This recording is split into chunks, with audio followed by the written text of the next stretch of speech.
Estimados estudiantes, buenas tardes. Acá en Quito estamos a esta hora de grabar ya en la tarde. Un gusto compartir con ustedes. Soy Jorge Torres, tutor de Realidad Nacional. Nos corresponde revisar el capítulo número 2, que tiene que ver con la economía ecuatoriana, el tamaño, la estructura y la dinámica de la economía nacional, así como de la economía de las diferentes provincias del país. Cuando nosotros pensamos en economía, tenemos que visualizar una estructura compleja. No es una estructura fácil. La componen un conjunto de elementos que a su vez adquieren una cierta dinámica dependiendo también de la época en la que se hable de la economía y también dependiendo de un modelo económico. El Ecuador prácticamente no ha podido salir de un modelo clásico, yo diría desde no solo 1830 que inicia la República, sino también desde la colonia, cuando nos caracterizamos por ser extractivistas. En esa época se llevaban nuestro oro a Europa, a España, y luego pasamos a ser un país agroexportador, petrolero y actualmente con débiles rasgos de industrialización.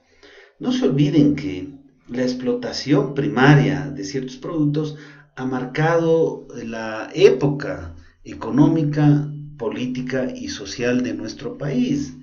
El oro en la colonia, la época cacaotera en la República, luego la bonanza con el banano y el petróleo, y hoy somos una economía caracterizada por los servicios fundamentalmente como la educación, el transporte, el turismo, para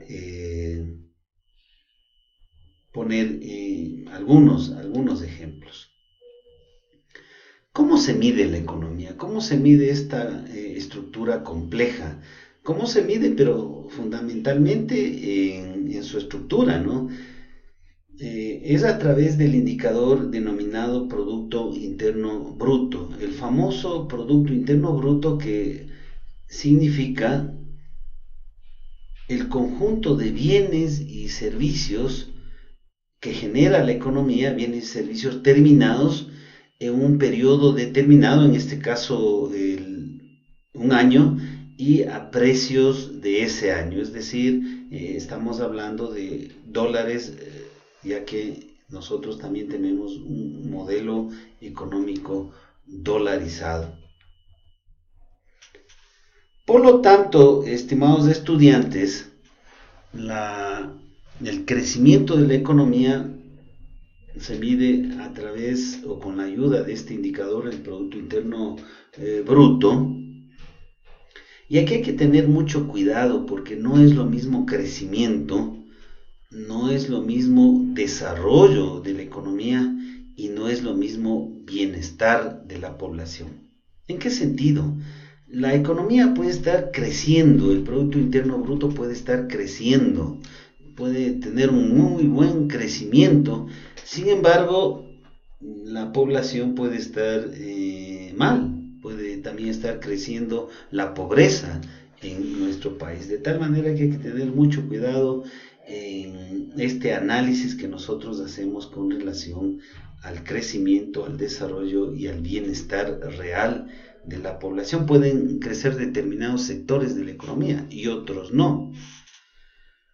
De todas maneras, entre 1950 y 1980 tenemos una tasa quinquenal promedio de crecimiento del PIB, es decir, del crecimiento de la economía del 6,2%. Envidiable. Cualquier economía quisiera en este momento, en cualquier parte del planeta, crecer al 6,2%. Y las economías de los grandes países crecen al 1%, al 1,5%, al 2%. En la década de los 60, el Ecuador entra en la bonanza petrolera y se modernizó la economía a mediados de los años 70. Obviamente, el petróleo significó y significa hasta el momento la fuente de la riqueza de nuestro país, y esto transformó en los años 60 y 70 ya la vida de los ecuatorianos. Por ejemplo, creció el Estado y apareció la famosa clase burócrata ecuatoriana, es decir, teníamos ya más recursos para educación, salud, carreteras, escuelas, colegios. Y ahí lo que hay que observar es la necesidad de una buena distribución de esta riqueza. Hagamos otro ejercicio que también es muy importante cuando se habla del PIB. Es la división del PIB en dólares para el total de los habitantes. Nosotros más o menos en este momento tenemos unos 100.000 millones de dólares en PIB y 16 millones de habitantes. Entonces, si usted hace la división, obtenemos el famoso Producto Interno Bruto per cápita, que refleja el ingreso promedio de los habitantes. Pero miren, este es un ingreso promedio de los habitantes, no es que todos los habitantes tengamos ese ingreso, es un ingreso promedio de todo el país. Sin embargo, este indicador nos sirve para compararnos también con otras economías mundiales. Insisto, esto no refleja las diferencias, por ejemplo, de distribución de la riqueza en el país. Otro aspecto importante a tener en cuenta en el crecimiento de la economía es que yo diría que debe tener un crecimiento sostenido, debe tener un crecimiento, ¿por qué no?, acelerado también, pero también debe crecer más, a una velocidad más grande que el crecimiento de la población. Tenemos un ejemplo, ¿no? El PIB del 2016 nos ubicó entre las economías más importantes de la región.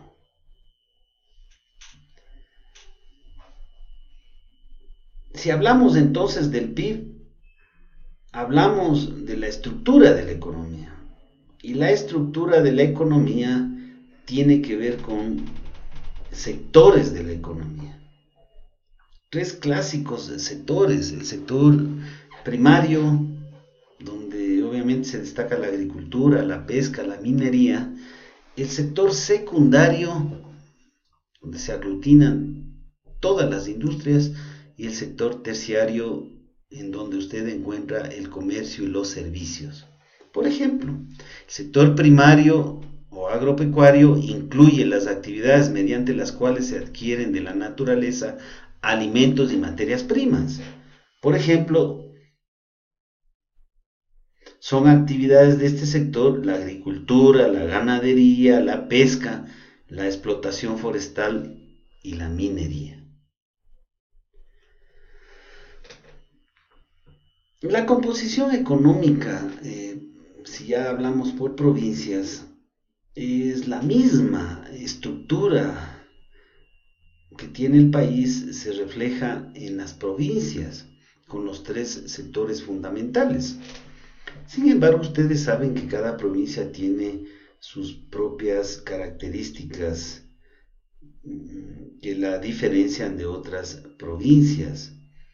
Nosotros tenemos 3 regiones en el país, 4 diríamos con la región insular, y en cada una de estas regiones las provincias se diferencian, se destacan por producir, por una dinámica económica distinta, es decir, producen diferentes cosas también. Las provincias con mayor relevancia económica comparada son Pichincha y Guayas, luego Napo y Los Ríos. Cada provincia tiene sus recursos naturales, lo que diferencia su estructura y su dinámica económica. Para poner un ejemplo muy gráfico, pondríamos la provincia de Galápagos con el sector turístico que la caracteriza a nivel no solo regional, sino mundial. Galápagos, patrimonio de la humanidad. Para el año 2014, según ramas de la actividad, Orellana destaca en agricultura, ganadería, caza, silvicultura, seguido por Sucumbíos. En industria manufacturera destaca Guayas y Pichincha. Y aquí hay que tener en cuenta y hay que estudiar con profundidad también otro fenómeno en la dinámica de la economía, que es los polos de desarrollo, la polarización del crecimiento o el desarrollo económico. En nuestro caso, Quito, Guayaquil, Cuenca, ¿no? Pichincha, Guayas, Azuay, los clásicos polos de desarrollo. Hay que romper esta dinámica, ¿no? Nosotros quisiéramos tener ahora un desarrollo ya no por regiones verticales, sino por regiones horizontales, y en cada una de ellas tener un polo de desarrollo. Pero para esto tenemos que ir cambiando el modelo y tomando decisiones políticas e ir cambiando la matriz productiva y la matriz energética del Ecuador. En los procesos productivos, en la transformación desde la materia, desde los materiales, desde la materia prima hacia los productos, hay un proceso, y en este proceso se genera valor agregado. Este valor agregado se obtiene deduciendo de la producción bruta el valor de los bienes y servicios utilizados como insumos intermedios. De tal manera, estimados estudiantes, que para concluir,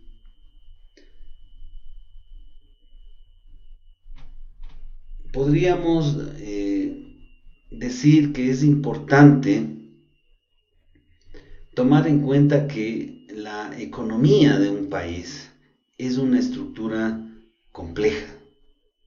La componen muchos elementos y que hay una relación, hay una interrelación entre esos elementos. Estos elementos son los sectores, los diferentes sectores de la economía, la dinámica y la composición interna de cada uno de esos sectores. Y aquí estamos hablando de sectores en las diferentes provincias y regiones del país. Entonces, piense por favor en la economía a través de la medición, por ejemplo, del Producto Interno Bruto, pero también de cuál es la estructura y la dinámica de los diferentes elementos que la componen, de tal manera que la economía no es un dato que nosotros encontramos en un medio de comunicación. Además, la economía siempre tiene que ver con un modelo económico implementado a través de decisiones y de visiones políticas en los diferentes gobiernos.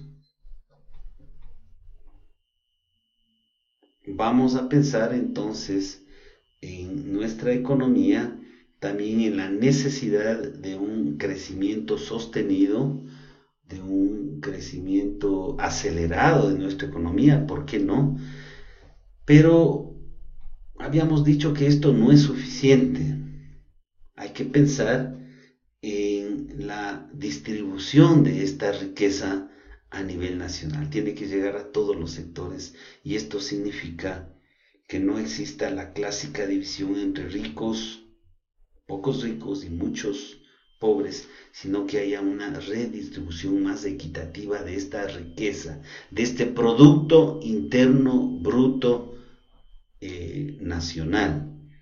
Y finalmente queremos pensar también en lo importante que es la generación del valor agregado nacional en los bienes, los productos y los servicios que finalmente arroja el trabajo de todos los sectores y de la población que trabaja en esos sectores en un año, en un periodo económico de un año que es